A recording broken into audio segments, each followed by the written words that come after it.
Hello, everybody. Welcome to this week's edition of the Grain Gauntlet. Back after a couple weeks off, our office was just absolutely swamped by illness, but we're back and good timing.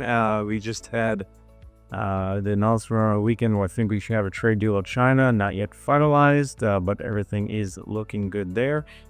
So let's start with this first question. Ready? Mm-hmm. Okay. Says, what will this deal with China do for prices?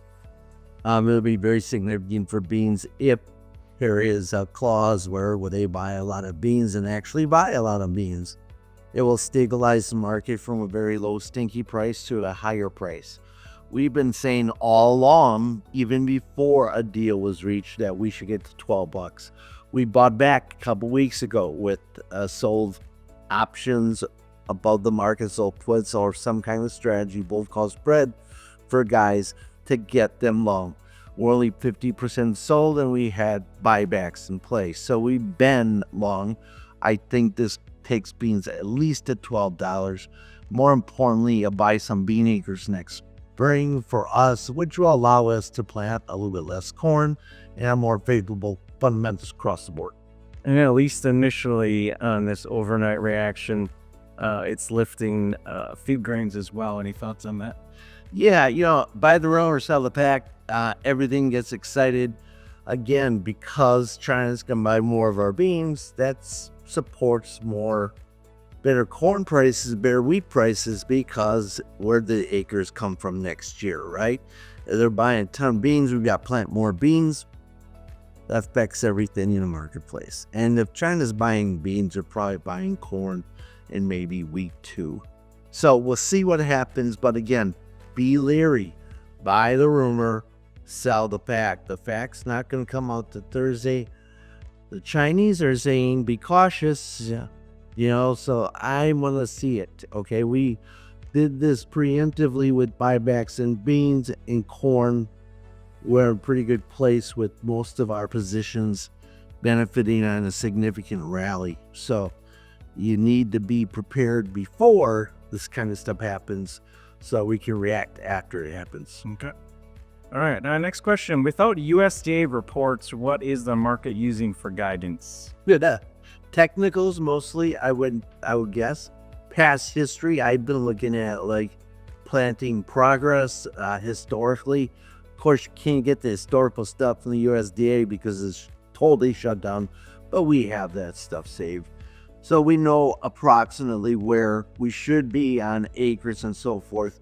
On yields, it's everybody is talking to producers, which is a little scary because producers want higher prices, so they're going to talk about how bad their neighbor's crop is compared to what it should have been. I like to compare this year's yield to last year's. I think I get a more accurate picture. So all those kind of secondary ways of finding out information in the marketplace, it's like it was in the old days when I started. So you just do a little bit more digging, a little more research. Yeah, and basis as well, right? Yeah. Basis is huge. Every year when basis starts to tighten, that's a real indicator of better futures prices. Why is that? Pretty simple. If end users can't get corn or beans out of your hands, it means that what has come to market has been chawed through already, and they're trying to get more. Okay, when they start to try to get more, it's a great indication that the glut of harvest is over. We saw basis improve significantly in the last couple weeks in beans, a little bit in corn. We're working through the glut at harvest. Okay, good. This one says, do I pay 20 to 30 cents to store my corn for 3 months in the hopes of higher prices later, or do I sell now and buy back? I would never, ever, ever as a farmer pay for commercial storage. It's a loser.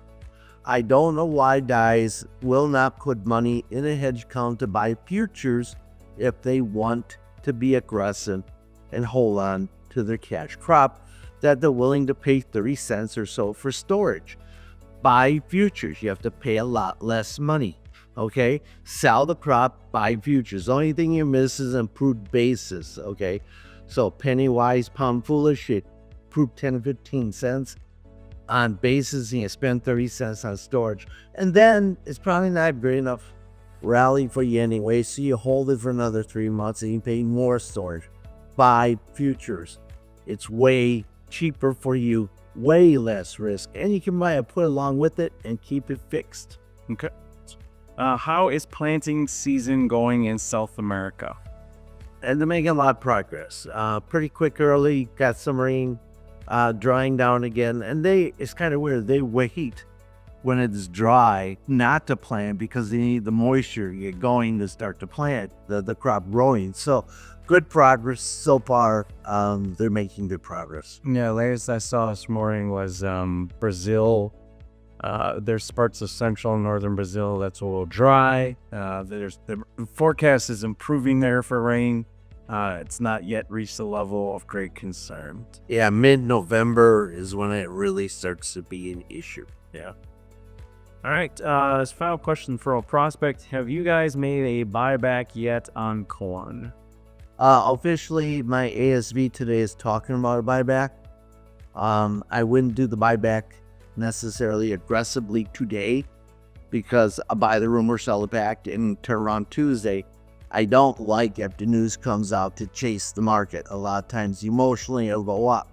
So today I'm gonna sleep and watch. Now, if you got nothing on and you got a fixed risk buyback, that's a great buyback to do today. But we already are somewhat prepared. Our hedge position, a lot of the guys had $5 so puts on some of the hedge positions. So if we rally back up significantly, we start making money to the top side. Always have that kind of safety net if you ever want to hear about how I do that, because it's kind of weird that you can make money going up to $5 but have a hedge on. I'd be happy to talk to you about it.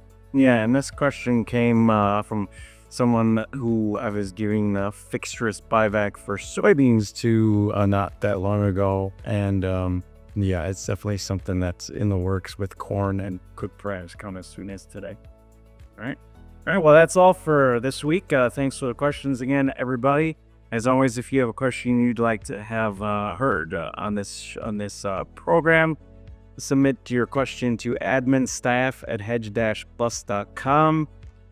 Great news again. We might have a deal with China. It sounds like I think the statements being made make it seem like it's pretty well certain, but as always, you just never know what can happen with Trump, and we'll wait further confirmation this week. Remember that we have been preaching for last month and a half that we expect $12 in soybeans in front month futures before this marking year's up. We've been planning for that with our cash sales. And with corn, I've been saying to many people, anyone who would listen, by the second week of February, we should see $5 in March futures. So again, we're somewhat prepared. If their deal comes in, we're just pretty safe right now. We get more aggressive as time goes on. We got a lot of crop to sell. We get those prices this year. Next year, we could have a really good year.